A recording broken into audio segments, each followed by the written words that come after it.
Mexico stands as the 13th largest country globally by geographical area and the second largest economic power in Latin America. Despite often facing condescension from its northern neighbor, Mexico's geographical proximity to the United States has gradually transformed into a strategic advantage, fueling its accelerating economic growth. These two nations share a 1,954-kilometer land border with 54 official crossing points, establishing a robust trade relationship that benefits both countries, particularly Mexico, which enjoys easy access to the world's largest consumer market. This reality becomes evident when examining the distribution of GDP per capita across Mexico's 31 states. Economic strength concentrates noticeably in the northern regions bordering the United States. These northern states have built strong, diversified industrial export bases and rely less on exporting primary goods and raw materials compared to their southern counterparts. However, this economic phenomenon is expected to expand throughout the country in the coming years, driven by government policies aimed at achieving balanced regional development. Analyzing economic activity data from 2023 reveals promising growth signs in southern regions as well, particularly in the states of Oaxaca and Tabasco. This unexpected surge is primarily attributed to the economic phenomenon known as nearshoring, where companies relocate their production operations to a neighboring country rather than a distant one. This strategy gains increasing momentum as growing numbers of American, European, and Asian companies transfer their manufacturing operations to Mexico. As a direct result, Mexico has experienced a massive influx of foreign direct investment, with 2023 recording the highest level ever, showing an annual growth rate of 18% compared to the previous year. This investment momentum will certainly continue in the foreseeable future amid escalating global geopolitical tensions, especially between the United States and China, and worsening trade wars. These factors have made manufacturing in China a less attractive option for Western companies, which are increasingly turning their attention toward Mexico.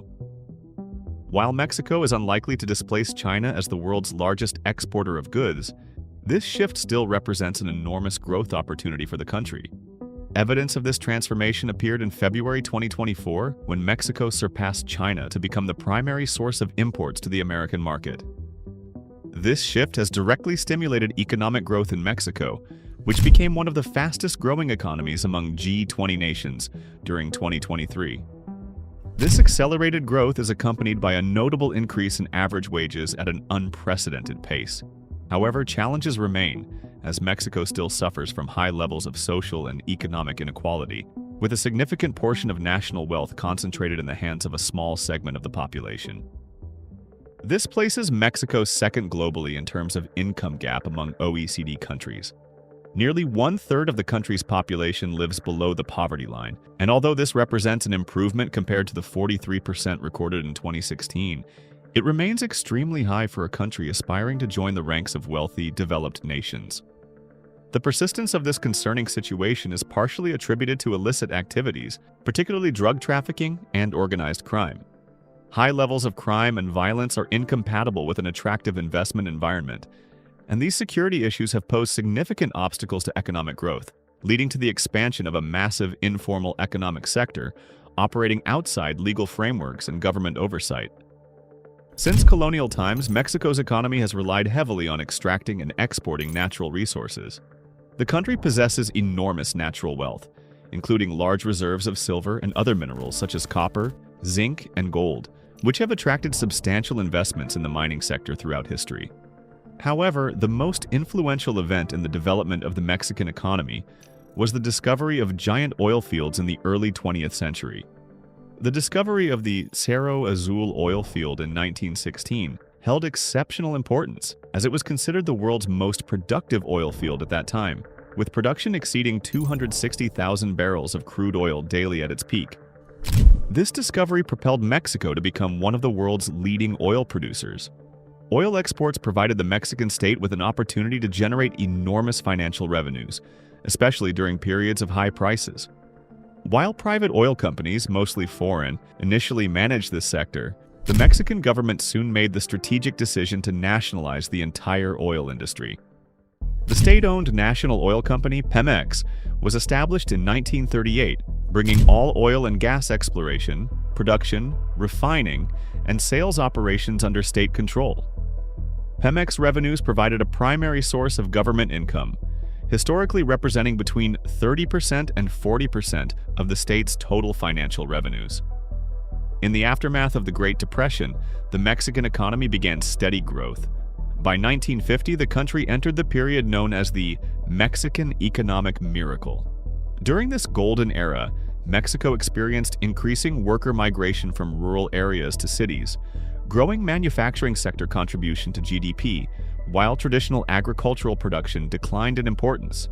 Simultaneously, education spread throughout the country, with literacy rates rising rapidly. During the high oil prices of the 1970s, Mexico earned substantial export revenues and leveraged this financial abundance to borrow heavily from global financial markets to fund its ambitious public sector expansion program. Consequently, the country's external debt jumped from $4.3 billion in 1970 to $58.9 billion by 1982. However, the sharp and sudden decline in global oil prices near the end of the 1970s led to a severe drop in Mexican export revenues, while government spending remained high, causing a massive budget deficit reaching 17.6% of GDP. Mexico could no longer meet its external debt payment obligations. In 1982, the Mexican government officially declared default on its loan payments, triggering the famous 1982 debt crisis. What followed was an entire decade of economic recession, high inflation, and low growth, a period known as the Lost Decade. After this economic collapse, oil prices rose again, and Mexico benefited significantly from the super commodity cycle of the late 1990s and early 21st century, gradually restoring its economic health. To this day, oil remains a vital element in the Mexican economy, contributing approximately 20% of total government revenues. However, moving away from excessive dependence on oil has long been a strategic goal pursued by successive Mexican governments. Since the 1990s, this transition has taken tangible forms in several areas. First, in international trade, Mexico joined the North American Free Trade Agreement, NAFTA, in 1994 alongside Canada and the United States.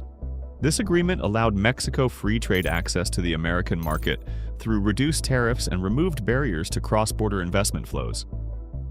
Reducing these trade barriers led to tremendous growth in Mexican exports, with exports as a percentage of GDP doubling to reach 41% between 1994 and 2021. During the same period, the total value of Mexican exports increased more than fourfold to $465 billion. This era also witnessed significant diversification in Mexico's export structure, with focus gradually shifting from traditional agricultural goods and crude oil toward manufactured goods requiring greater labor intensity, such as electronics and automotive parts. In the aftermath of the 1980s debt crisis, Mexico was burdened with very high levels of government debt. However, thanks to the large trade surpluses achieved later as a result of NAFTA, the country accumulated substantial foreign currency reserves, helping reduce its overall debt. Free trade also had several positive indirect effects on the overall Mexican economy, such as technology transfer and improved management practices. Although NAFTA has recently been replaced by a new agreement between the United States, Mexico, and Canada, the fundamental principles regarding tariff reduction and removing trade barriers remain intact. This trade openness, combined with Mexico's geographical proximity to the world's largest economy, has led to a genuine boom in foreign direct investment flows into the country. Estimates suggest that these investment flows are approximately 60% higher than they would have been without such trade agreements. This significant investment stimulus resulting from free trade agreements has, in turn, created enormous numbers of new job opportunities for Mexican citizens, providing a sustainable income source for many families and helping integrate more workers into the formal, organized labor market. These formal jobs have provided them with important benefits, such as pensions, health insurance, and job security. Moreover, these new jobs are often in industrial sectors requiring higher skill levels, encouraging workers to seek higher levels of education and specialized vocational training. The practice of nearshoring is not limited to companies from the United States, but now includes European and Chinese companies as well. Giant Chinese corporations have begun investing billions of dollars in Mexico, Driven by rising maritime shipping costs and intensifying trade wars, fearing loss of their share in the American market. The new USMCA agreement requires that a certain percentage of goods components be manufactured within North American countries to qualify for tariff exemptions. For example, this percentage reaches 75% for the automotive manufacturing sector. This requirement has led to a significant increase in assembly plant establishments throughout Mexico.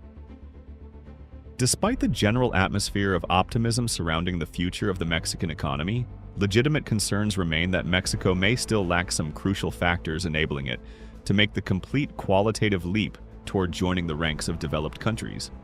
The average growth rate of real GDP per capita in Mexico was only 0.7% annually during the extended period from 1980 to 2019. To put this figure in context, it is considerably lower than growth rates achieved by other similar countries starting from comparable income levels during the same time frame.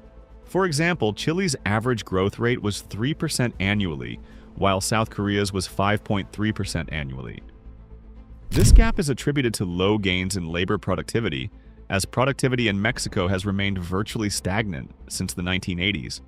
Mexico's economic growth has been primarily driven by expanding workforce size and increasing working-age population, rather than improving the efficiency of labor utilization.